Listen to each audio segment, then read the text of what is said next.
Hi everyone, welcome back to grow Malayalam.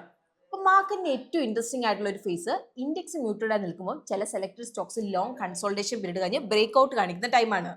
ഇപ്പം നമ്മൾ example പറയുകയാണെങ്കിൽ 2026 ഇതുവരെ നിഫ്റ്റി 6% ഡൗൺ ആണ്. എന്നാൽ ചാർട്ടിൽ ചില സ്റ്റോക്സ് ക്ലിയർ സ്ട്രെങ്ത് ഇവിടെ കാണിക്കുന്നുണ്ട്. സോ ഇന്ന് നമ്മുടെ വീഡിയോയിൽ 1-2 വർഷത്തെ കൺസോൾട്ടേഷൻ ശേഷം ബ്രേക്ക് ഔട്ട് നൽകിയ 5 സ്റ്റോക്സ് ആണ് നമ്മൾ നോക്കാൻ പോകുന്നത്. അതുപോലെ ഒരു കേസിൽ 8 ഇയർ ബേസ് കഴിഞ്ഞു. പക്ഷേ നിങ്ങളിപ്പോൾ ചിന്തിക്കുന്നുണ്ടാവും, ഒരുപാട് ബ്രേക്ക് ഔട്ടിൽ എന്തുകൊണ്ടാണ് നമ്മൾ 5 സ്റ്റോക്സ് മാത്രം ഇന്ന് സെലക്ട് ചെയ്തതെന്ന് അല്ലേ? അതുപോലെ എങ്ങനെയാണ് നമ്മൾ ഇതുപോലുള്ള ഹൈ പ്രോബിലിറ്റി സെറ്റപ്സ് ഐഡന്റിഫൈ ചെയ്യുന്നുള്ളൂ. അപ്പം ഇതിനായിട്ട് നമ്മളൊരു സിമ്പിൾ സ്ക്രീനിങ് അപ്രോച്ച് നമുക്ക് ഇവിടെ നോക്കാം. മാർക്കറ്റ് ക്യാപ് 3000 കോടിയിലും കൂടുതൽ, 52 വീക്ക് ഹൈയിൽ നിന്ന് 10% കുറവ് മാത്രം ഇടിഞ്ഞ സ്റ്റോക്സ് ആയിരിക്കണം. അടുത്ത് കറന്റ് പ്രൈസ് 50 ഡേയും 200 ഡേ മൂവിംഗ് ആവറേജിന്റെ മേലെ ആയിരിക്കണം. അതുപോലെ 50 day moving average 200 day moving ആവറേജിനേക്കാളും കൂടുതലായിരിക്കണം. സോ ഇതാണ് നമ്മുടെ ഫിൽറ്റേർഡ് ലിസ്റ്റ് വരുന്നത്.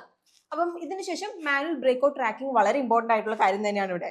ഒരു കാര്യം നിങ്ങളുടെ മനസ്സിൽ വെക്കുക, സ്ട്രോങ് കൺസോൾട്ടേഷന് ശേഷം ബ്രേക്ക്ഔട്ട് വരുന്ന മിക്കപ്പോഴും ഹൈ പ്രോബിലിറ്റി സെറ്റപ്സ് ആണ് സൂചിപ്പിക്കുന്നത്.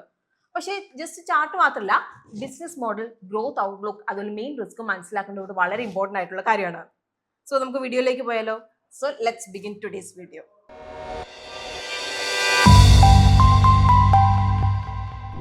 ഇന്നത്തെ നമ്മുടെ ഫസ്റ്റ് കമ്പനി വരുന്നത് NLC ഇന്ത്യ ആണ്. അപ്പൊ ഇവിടെ നമ്മൾ അവർ ചാർട്ട് നോക്കുവാണെങ്കിൽ 2008 അവർ ഹൈ ക്രോസ് ചെയ്തുകൊണ്ട് NLC ഇന്ത്യ മൾട്ടി ബ്രേക്ക്ഔട്ട് നൽകിയിട്ടുണ്ട്. ഇനി നമുക്ക് അവരുടെ ബിസിനസ് ഒന്ന് മനസ്സിലാക്കാം. NLC India mine to power കമ്പനിയാണ്. അപ്പൊ അവർ ലിഗ്നൈറ്റും കോളും എക്സ്ട്രാക്ട് ചെയ്യും. പിന്നെ അതേ എക്കോസിസ്റ്റത്തിൽ തന്നെ പവർ ജനറേറ്റ് ചെയ്ത് സെല് ചെയ്യും. ഇപ്പൊ അവർ റിന്യൂവബിൾ എനർജി സെക്ടറിലേക്കും വലിയ വേഗത്തിൽ തന്നെ എക്സ്പാൻഡ് ചെയ്യാൻ വേണ്ടിയിട്ട് നോക്കുന്നുണ്ട്. നിലവിൽ ഇപ്പോൾ കമ്പനി 30.1 MTPA ലിഗ്നൈറ്റ് ഉണ്ട്, അതുപോലെ 20 MTPA കോൾ മൈനിങ് കപ്പാസിറ്റി. അപ്പൊ ഇത് അവർ 2030 ആകുമ്പോഴേക്കും 41.35 MTPയും അതുപോലെ 62 MTPA ആയിട്ട് കൂട്ടാനായിട്ട് പ്ലാൻ ചെയ്യുന്നത്. ഇതിന്റെ ഒപ്പം കമ്പനി ഇപ്പോൾ ഉള്ള 5.9 ഗിഗാവാട്ട് തെർമൽ കപ്പാസിറ്റിയും 1.8 ഗിഗാവാട്ട് റിന്യൂവബിൾ കപ്പാസിറ്റിയും 2030 വരെ 10 ഗിഗാവാട്ട് വരെ സ്കെയിൽ ചെയ്യാൻ വേണ്ടി ലക്ഷ്യം വെക്കുന്നത്. അപ്പൊ ഇതിനകത്ത് ബിസിനസ് ഒരു സിംഗിൾ എഞ്ചിൻ സ്റ്റോറി അല്ല, ഇവിടെ മൈനിങ്, തെർമൽ, അതുപോലെ റിന്യൂവബിൾ എല്ലാം ഒന്നിച്ച് ഗ്രോത്തിന് കാരണമാവുന്നുണ്ട്. ഇനി നമുക്ക് ഇവിടെ ക്യാപെക്സ് നമ്പർ ഒന്ന് നോക്കാം. അപ്പൊ കമ്പനി ഇവിടെ 2030 വരെ 1.16 ലക്ഷം കോടി ഇൻവെസ്റ്റ് ചെയ്യാൻ വേണ്ടി പ്ലാൻ ചെയ്യുന്നത്. ഇപ്പൊ ഗ്രീൻ എനർജി, തെർമൽ, മൈനിങ് പോലെയുള്ള സെക്ടേഴ്സിൽ ഹെവി ഇൻവെസ്റ്റ്മെന്റ് പ്ലാൻ ചെയ്തിട്ടുണ്ട്. ഇനി നമുക്ക് പെട്ടെന്ന് ഫണ്ടമെന്റൽസ് ഒന്ന് നോക്കാം. അപ്പൊ കഴിഞ്ഞ 5 വർഷത്തിൽ കമ്പനിയുടെ സെയിൽസ് ഏകദേശം 1.5 ഇരട്ടി വളർന്നിട്ടുണ്ട്, അതിൽ പ്രോഫിറ്റ് ഏകദേശം 2 ഇരട്ടിയോളം. എന്നാൽ നമ്മളോട് ക്വാർട്ടർലി ട്രെൻഡ് മനസ്സിലാക്കുന്നത് ഇമ്പോർട്ടന്റ് ആണ്. NLC ഇന്ത്യയുടെ ഗ്രോത്ത് ഇടയ്ക്ക് ഫ്ലാറ്റ് ആയിട്ട് കാണും, ഇടയ്ക്ക് ഡിക്ലൈനിങ് ആയിട്ടും അതുപോലെ ചിലപ്പോൾ സ്ട്രോങ് ഗ്രോത്തും കാണിക്കും. അപ്പൊ ഇവിടെ റവന്യൂ മോസ്റ്റ്ലി ഡിപ്പെൻഡ് ചെയ്യുന്നത് ലിഗ്നൈറ്റ് അല്ലെങ്കിൽ coal production, power generation, plant utilisation, project ramp up എന്നിവയിലാണ്. അപ്പോൾ പ്രൊഡക്ഷൻ ജനറേഷൻ സ്ട്രോങ് ആണെങ്കിൽ ഗ്രോത്ത് നന്നായിട്ട് കാണും. എന്നാൽ mine issues, plant down time, project delay ഒക്കെ ഉണ്ടായിട്ടുണ്ടെങ്കിൽ സെയിൽസ് കുറവായിട്ട് കാണാനുള്ള ചാൻസ് ഉണ്ട്. അപ്പോൾ ഈ ഒരു സെയിം റീസൺ കാരണം മാർജിൻ ഇവിടെ ചെറുതായിട്ട് വോളറ്റൈലാണ്. ബിസിനസ് ക്യാപിറ്റൽ ഇന്റൻസീവ് ആണ്, അപ്പോൾ അതുകൊണ്ട് തന്നെ ഇവിടെ ഫിക്സഡ് കോസ്റ്റ് കൂടുതലാണ്. സോ ഇവിടെ പ്ലാന്റ് നല്ല രീതിയിൽ പ്രവർത്തിക്കുമ്പോൾ ഫിക്സഡ് കോസ്റ്റ് ഇവിടെ സ്പ്രെഡ് ആയി പോകും. അപ്പോൾ ഇത് മാർജിൻ ഇംപ്രൂവ് ചെയ്യാൻ വേണ്ടിയിട്ട് ഇവിടെ സഹായിക്കും. ഇനി നമുക്ക് ഇവരുടെ റിസ്ക് എന്തൊക്കെയാണ് എന്നുള്ളത് കൂടി നമുക്ക് നോക്കാം. അപ്പൊ ആദ്യത്തെ കാര്യം, ഇപ്പൊ ലാൻഡ് അക്വിസിഷൻ അല്ലെങ്കിൽ മൈൻ എക്സിക്യൂഷൻ വീണ്ടും ഡിലേ ആയ ലിഗ്നൈറ്റ് സപ്ലൈ അതുപോലെ തന്നെ പവർ ജനറേഷനെ അത് ബാധിക്കാം. ഇനി ഇവിടുത്തെ രണ്ടാമത്തെ റിസ്ക് എന്ന് പറഞ്ഞാൽ ഡെറ്റ് ഫണ്ടഡ് ക്യാപെക്സ് ആണ്. അപ്പൊ ഇത് കാരണം company debt to equity ratio 1x മേലെയാണ്. അപ്പൊ ഇത് ബോറോയിങ് കൂടുതലാണെന്നാണ് കാണിക്കുന്നത്. അപ്പൊ ഇവിടെ ഓവർ ദ ടൈം ഇത് പതുക്കെ കുറഞ്ഞുകൊണ്ടിരിക്കുകയാണ്, എന്നാൽ ഡെറ്റ് ലെവലിൽ കുറച്ച് കൂടുതൽ തന്നെയാണിത്. അപ്പൊ അതുകൊണ്ട് തന്നെ ഇൻവെസ്റ്റേഴ്സ് ഇത് തുടർച്ചയായിട്ട് ഇവിടെ മോണിറ്റർ ചെയ്യണം. ഇനി ഇന്നത്തെ നമ്മുടെ സെക്കൻഡ് കമ്പനി വരുന്ന ഗ്ലെൻമാർക്ക് ഫാർമസ്യൂട്ടിക്കൽസ് ആണ്. അപ്പൊ 3 സെഗ്മെന്റ്സിലായിട്ടാണ് ഈ ഒരു കമ്പനി ഇവിടെ പ്രവർത്തിക്കുന്നത്. ബ്രാൻഡഡ് ജെനറിക്സ് അതുപോലെ സ്പെഷ്യാലിറ്റി അല്ലെങ്കിൽ ഇന്നോവേഷൻ. അപ്പൊ ഇവരുടെ മെയിൻ ഫോക്കസ് 3 മെയിൻ തെറാപ്പറ്റിക് ഏരിയാസിലാണ്: ഡെർമറ്റോളജി, റെസ്പിറേറ്ററി, അതുപോലെ ഓങ്കോളജി. അപ്പൊ നമ്മളിവിടെ സിമ്പിൾ ആയിട്ട് പറഞ്ഞാൽ ഇന്ത്യയിലേക്കും അതുപോലെ എമർജിംഗ് മാർക്കറ്റിലേക്കും അവർ ബ്രാൻഡഡ് മെഡിസിൻസ് വിൽക്കും. അതേസമയത്ത് US അതുപോലെ യൂറോപ്പിൽ അവർ മെയിൻലി ജെനറിക് ബിസിനസ്സിൽ പ്രവർത്തിക്കും. അപ്പൊ ഇവിടെ ജെനറിക്സ് എന്ന് പറഞ്ഞാൽ ഇപ്പം ഡ്രഗിന്റെ പേറ്റന്റ് എക്സ്പയർ ആയി കഴിഞ്ഞാൽ വേറെ ആർക്ക് വേണമെങ്കിൽ ആ ഒരു സെയിം മെഡിസിൻ മാനുഫാക്ചർ ചെയ്യാൻ വേണ്ടിയിട്ട് ഇവിടെ സാധിക്കും. എന്നാൽ ബ്രാൻഡഡ് ജെനറിക്സ് എന്ന് പറഞ്ഞാൽ ഒരു ബ്രാൻഡ് കീഴിൽ മാത്രം നമുക്ക് ആ ഒരു ഡ്രഗ് വിൽക്കാൻ വേണ്ടി പറ്റുള്ളൂ, ലൈക്ക് ഇപ്പോൾ ഡോളോ അല്ലെങ്കിൽ ക്രോസിൻ. എന്നാൽ കഴിഞ്ഞ 10 വർഷത്തിൽ കമ്പനിയുടെ സെയിൽസ് CAGR 7% മാത്രമായിരുന്നു. അപ്പൊ ഇത് വീക്ക് ആയിട്ടാണ് കാണുന്നത്. അപ്പൊ ഇത് കാരണം എന്ന് പറയുന്നത് US ജെനറിക് മാർക്കറ്റ് സ്ലോ ആയതും അതിൽ കോമ്പറ്റീഷൻ നല്ലപോലെ കൂടിയതുകൊണ്ടാണ്. ഇതിന്റെ കാരണം കമ്പനിക്ക് റെഗുലേറ്ററി ഇഷ്യൂസ് ഉണ്ടായിരുന്നു. US food and drug administration അവരുടെ പ്ലാന്റ് ഇൻസ്പെക്ട് ചെയ്തപ്പോൾ കുറച്ച് പ്രശ്നങ്ങൾ ഇവിടെ കണ്ടിരുന്നു. അപ്പൊ ഇത് കാരണം പുതിയ പ്രൊഡക്ട്സ് മാർക്കറ്റിലേക്ക് ലോഞ്ച് ചെയ്യാനുള്ളവരുടെ പ്ലാൻ തുടർച്ചയായിട്ട് ഡിലേ ആയിക്കൊണ്ടിരുന്നു. എന്നാൽ ഈ അടുത്ത സ്റ്റോക്ക് ഓൾ ടൈം ഹൈന്റെ മേലെ ബ്രേക്ക് ഔട്ട് നൽകി. ഇനി ഇവിടുത്തെ ഒരു ചോദ്യം ഇതാണ്, എന്തുകൊണ്ടാണ് സ്റ്റോക്ക് ഇത്ര സ്ട്രോങ്? അപ്പൊ ഇതിനുള്ള ആൻസർ സിമ്പിൾ ആണ്.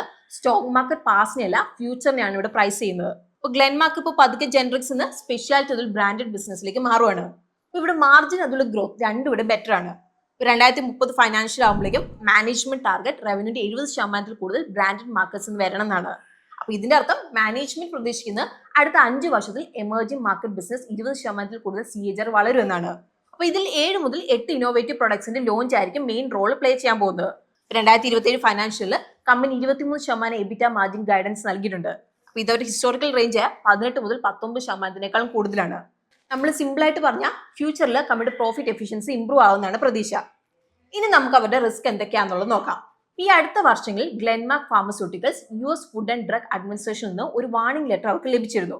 അപ്പൊ അവരുടെ ഗോവ, ഇൻഡോർ അതുപോലെ ബാഡി പ്ലാന്റ്സിലേക്ക്. അപ്പൊ ഇത് മാനുഫാക്ചറിംഗ് ഇറഗുലാരിറ്റീസ് ആണ് ഹൈലൈറ്റ് ചെയ്യുന്നത്.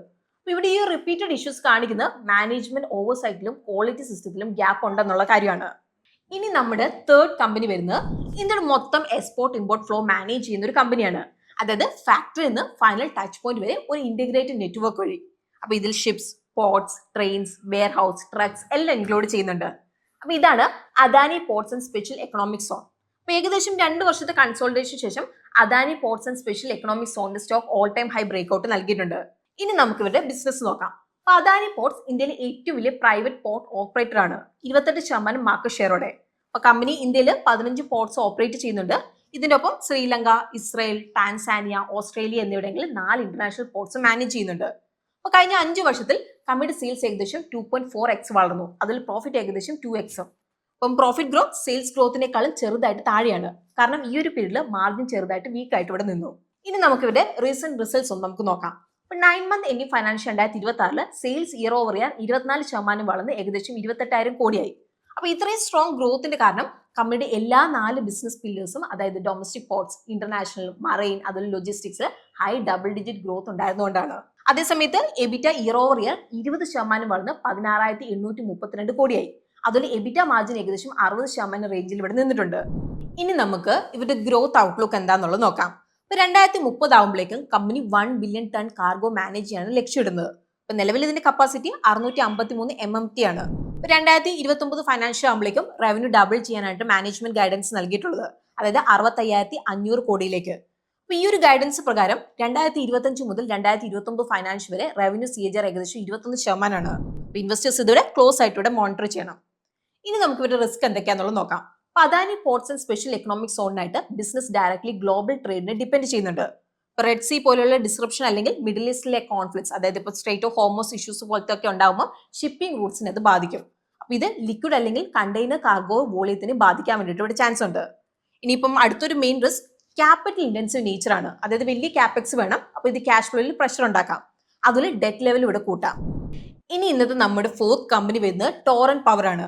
ഒരു വർഷത്തെ കൺസോൾട്ടേഷൻ ശേഷം കമ്പനി അടുത്ത് ബ്രേക്ക്ഔട്ട് നൽകിയിട്ടുണ്ട്. ഇലക്ട്രിസിറ്റി എക്കോസിസ്റ്റത്തിൽ മെയിൻ ആയിട്ട് 3 പാർട്സ് ഉണ്ട്. പവർ ജനറേഷൻ, പിന്നെ ഹൈ വോൾട്ടേജ് ലൈൻസ് വഴി ഇലക്ട്രിസിറ്റി ഡിസ്കോമിലേക്ക് ട്രാൻസ്മിറ്റ് ചെയ്യുക, പിന്നെ അവിടെ നിന്ന് ഹൗസ് ഹോൾഡിലേക്ക് ഡിസ്ട്രിബ്യൂട്ട് ചെയ്യുക. ടോറന്റ് പവർ ഈ ഒരു മൊത്തം വാല്യൂ ചെയിനിലും പ്രവർത്തിക്കുന്നുണ്ട്. അപ്പൊ കമ്പനി ഡയറക്റ്റ് ആയിട്ട് 4.2 മില്യൺ അധികം കസ്റ്റമേഴ്സിന് ഇലക്ട്രിസിറ്റി സപ്ലൈ ചെയ്യുന്നുണ്ട്. അഹമ്മദാബാദ്, സൂറത്ത്, ആഗ്ര പോലെ സിറ്റീസിൽ. അപ്പൊ കഴിഞ്ഞ 5 വർഷത്തിൽ കമ്പനിയുടെ സെയിൽസ് അതുപോലെ പ്രോഫിറ്റ് ഏകദേശം 2.4 ഇരട്ടി വളർന്നിട്ടുണ്ട്. ഇനി നമുക്ക് ഇവരുടെ റീസെന്റ് റിസൾട്ട്സ് അനലൈസ് ചെയ്യാം. ഇപ്പൊ 9 month ending financial 2026 sales year over year 1% ഇടിഞ്ഞ് 22,560 കോടിയായി. അതേസമയത്ത് എബിറ്റ ഇയർ ഓവർ ഇയർ 2% വളർന്ന് 4,664 കോടിയായി. അപ്പൊ ഈ ഒരു വീക്ക് ഗ്രോത്തിന് കാരണം ഡയമണ്ട് അതിലെ ടെക്സ്റ്റൈൽ സെക്ടറിൽ സ്ലോ ഡൗൺ ആയിരുന്നു. ഇത് കാരണം സൂറത്ത് അതിലെ ദാദ്ര നാഗർ ഹവേലി പോലുള്ള റീജിയനിൽ ഇൻഡസ്ട്രിയൽ പവർ കുറയാനായിട്ട് കാരണമായി. ഇനി നമുക്ക് ഇവിടെ ഗ്രോത്ത് ഔട്ട്ലുക്ക് എന്താണെന്നുള്ളത് നോക്കാം.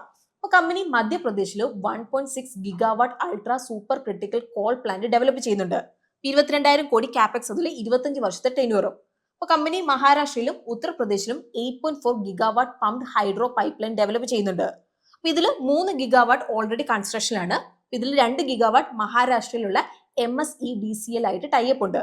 അപ്പൊ ഇത് 2028 ഒക്ടോബർ ആകുമ്പോഴേക്കും 1,680 കോടിയുടെ ഫിക്സഡ് ആനുവൽ റവന്യൂ ജനറേറ്റ് ചെയ്യും. ഇനി നമുക്ക് ഇവരുടെ റിസ്ക് എന്തൊക്കെയാണെന്നുള്ളത് നോക്കാം.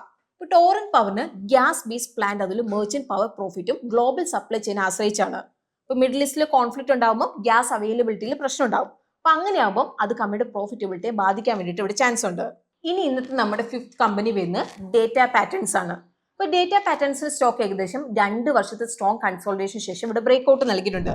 പിന്നെ നമുക്ക് നോക്കാം ബിസിനസ് ഫണ്ടമെന്റൽ സ്റ്റോക്സിൽ ഈ ഒരു സ്ട്രെങ്തിനെ ഇവിടെ സപ്പോർട്ട് ആക്കുന്നുണ്ടോ എന്നുള്ള കാര്യം. അപ്പൊ ആദ്യം നമുക്ക് ഇവിടെ ബിസിനസ് ഒന്ന് മനസ്സിലാക്കാം. അപ്പൊ നിങ്ങളൊരു ഫൈറ്റർ ജെറ്റ് അല്ലെങ്കിൽ ഒരു മിസൈൽ നിങ്ങൾ ആലോചിച്ചേ.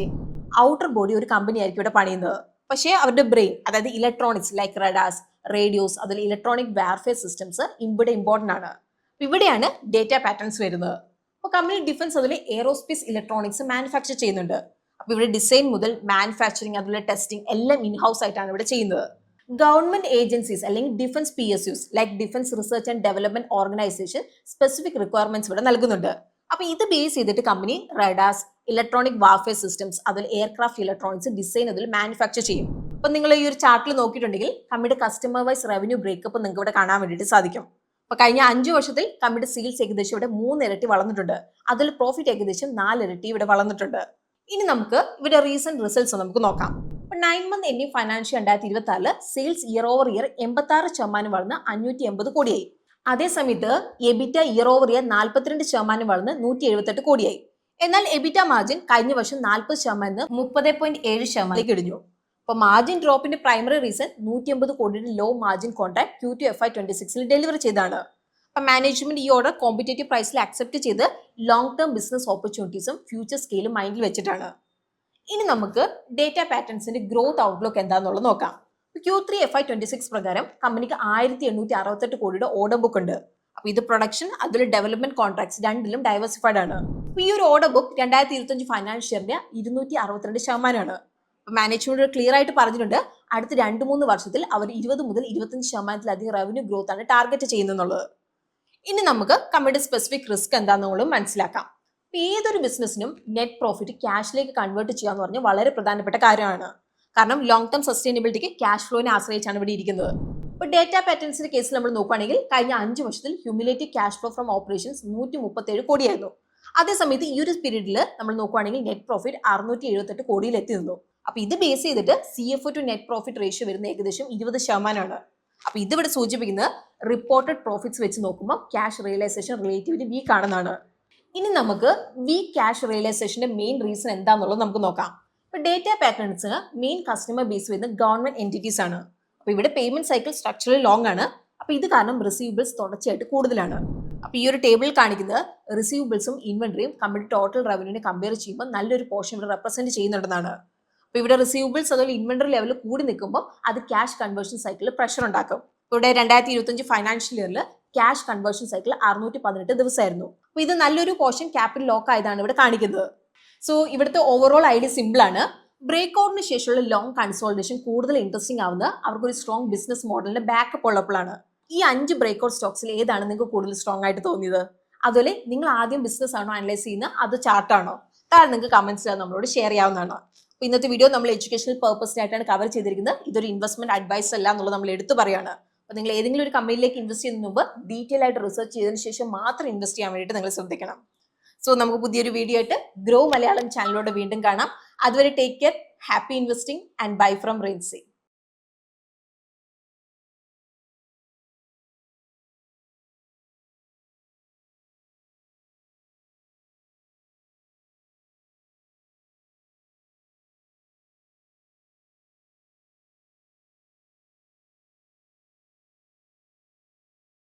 Investment in securities market are subject to market risks. Read all the related documents carefully before investing. Please read the risk disclosure documents carefully before investing in equity shares, derivatives, mutual fund, and or other instruments traded on the stock exchanges.